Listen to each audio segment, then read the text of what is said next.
Once again, it's on, my people. It's the Relationship Rehab. I'm your boy Brian Redmond, and I just wanted to come by to let you guys know that ain't nobody dope as me. I'm just so fresh, so clean, so fresh, so clean, clean. No, real talk. I just wanted to come by for a quick minute just to kind of like retouch on a video I did before. So I did a video a while ago about roles in relationships, and I was talking about how the man and the woman are one, like parts of the body, like the brain and the heart. And somebody actually wrote me I guess a response to that video and said they kind of like were kind of, I guess it was a little too deep for them, I guess, and they kind of just had a couple questions about it. So and the questions kind of revolved around like the man being the head and all that good stuff. So what I wanted to do was I wanted to do something that's a little more simpler, I guess, and I'm gonna try not to get as deep into it as I did with the other one. So when it comes to just the men and women functions, I guess we would say, I kind of broke it down like this. So the analogy I'm going to use is that men are farmers and women are earth, right? They're land. So what I mean by that is men being farmers, meaning that they plant seed, and that's kind of like in the natural way of things too, the natural sense, I would say. They plant seed. Men, we care for seed, and we tend to literally like by tending to and working the land, if you will, it makes us responsible for it, literally. So just that part right there about the responsibility of in the relationship of the men and women. It is our job, I believe, for us to care for, tend to take care of our women.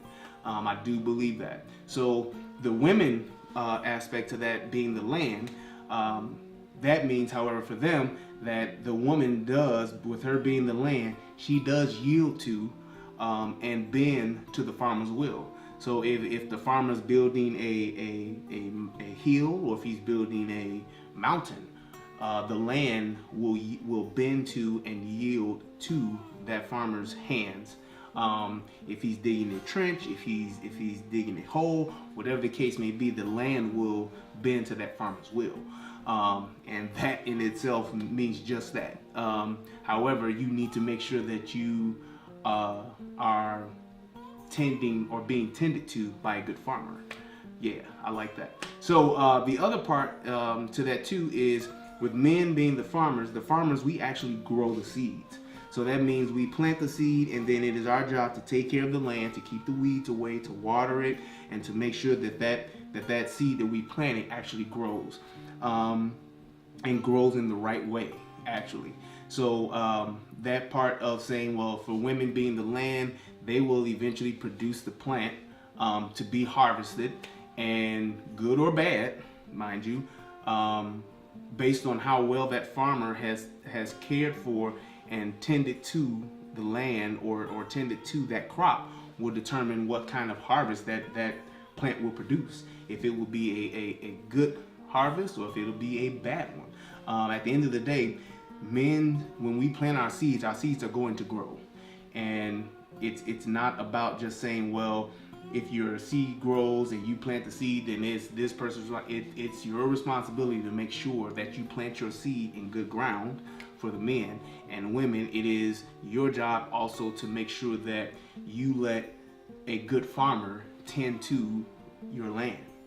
It's just that simple. So when you pick bad farmers, or when farmers pick bad land, right, then your crop that you try to, or the seeds that you plant, or the seeds that you allow to be planted, they don't grow into what they could be. They don't reach their full potential. Sometimes they die, or sometimes they are bad, or it could be a poisonous plant, whatever the case may be. So if you have too many weeds in around your crop, it will destroy your crop, and it will hinder your crop. It will make your crop not grow to its full potential, or it could kill it altogether, right? If your land is not tended to by a farmer that is diligent, that is responsible, if that farmer is irresponsible with the seed that he's planted, then that plant that grows, or that seed that grows and turns into a plant, it may not produce fruit.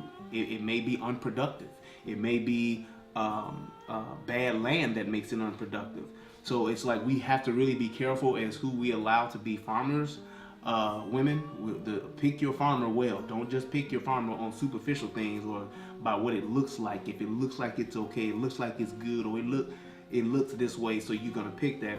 Vet that farmer out. Make sure that farmer, see what type of experience that farmer may have. See where that farmer's come from. Does he come from a long line of good farmers, as opposed to a farmer who says he's a farmer and don't really know how to be a farmer?